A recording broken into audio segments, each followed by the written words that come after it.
And I apologize for upsetting anybody, because trust me, as I've thought about this stuff, I can't tell you how many times with the ladies I do my show with, that when we talk through this, that I'm bawling and crying as I even think about this stuff. But just trying to think out the scenarios of what could have happened. Now, I was surprised to hear, based on what was being told, and if this is re-verified during trial, that according to them, that Abby was murdered first. And again, these are just my little theories and stuff like that. So I'm theorying this out there with you and your audience as I say this.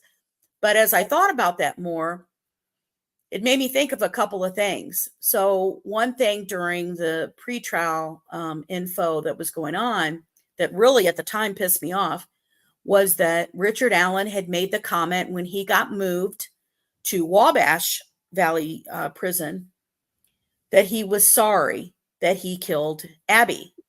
Mm-hmm. And at the time I was like, what a son of a bitch to not apologize for Libby. Yeah. And then later on, I was like, well, wait a minute.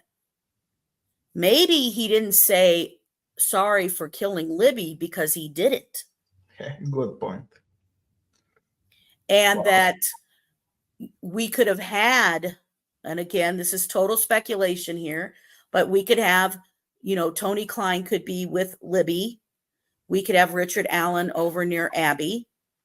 And that what could have happened as soon as the phones rang and they knew something was, that we got a parent coming or whatever, or maybe she was starting to fight, who knows. But remember, they say that her throat was slit 3 times and Abby's was once. So in a total speculation, what if Tony sits here, this happens, he's worried about them yelling out, and he slices Libby's throat the first time. And he tells Richard Allen to get rid of Abby. So when Abby gets killed, Abby dies instantly because it was a straight cut. But then you have Libby that they talked more about. She staggered. She then fell to the ground. She then was, sliced then 2 more times and then fell back. And I apologize for upsetting anybody, because trust me, as I've thought about this stuff, I can't tell you how many times with the ladies I do my show with, that when we talk through this, that I'm bawling and crying as I even think about this stuff. But, just trying to think out the scenarios of what could have happened. Is it possible that Richard Allen did this by himself? Sure. Absolutely. That is a possibility. And we'll learn. But I just have a hard time if the MO of Keegan and Tony were to schedule meetups with girls and to sexually assault these underage girls, meaning what Tony may have been doing. I just have a hard time believing that Tony would have set this up and then gave it to somebody else. Rather than, remember, their searches while they were in Las Vegas on their phones. You can't forget. How long does DNA last? Right? Gang banging 10-year-olds, 12-year-olds, 13-year-olds. So you've got to think about that. So I don't know if it was just a straight out intention to sexually assault her, or if it was going to be a sexual assault and kidnapping to take her, traffic her. There's a lot of kidnappings and stuff like that I have tracked of people who have had CSAM, who have come into the state, taken girls out of the state to other places and hidden them, as well as other places and stuff that we've had people busted with. They found the kids with them, girls and boys. And so, that's why for that, the Anthony Schatz, you can't ignore. I still think that Anthony Schatz is in there.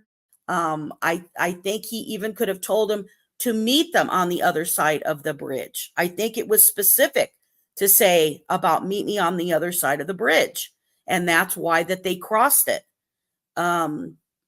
So I think that that arrangement and stuff came from that. I feel like that it could be Tony who set that up, and then somehow, Richard Allen. Not that there's not a possibility of maybe he has a history of maybe some child molestation. And I only base that on his own comments, right? Some of his comments talked about that. They say that he mentioned he said something to the effect of that he molested the girls, but then he said other names. They said he said other kids' names. So we don't know who those are. We don't know if those are his daughter's friends or whoever else that he could have done that. But I have a hard time believing that he's ever committed, or even that it was really technically planned to be a murder. One, because if he was planning to do that, I don't think he would keep moving forward with it after getting seen so many times on his way there. He's parked, he's seen by 3 girls, he just keeps moving and going forward. He's seen by another lady waiting on the bridge. I just get the sense that he hadn't done this before because he's not very good at it. And 2, I don't think that that really was the intention of what was supposed to happen. I think it was a shock. I think that if you think of it that way, he could have made Richard Allen be the scapegoat to be out in the public and walking to get the girls down there. I think he could have walked down from the side of Ron Logan's house, met Richard Allen there once he knew he had the girls, and got out of the car. And then I think after that point,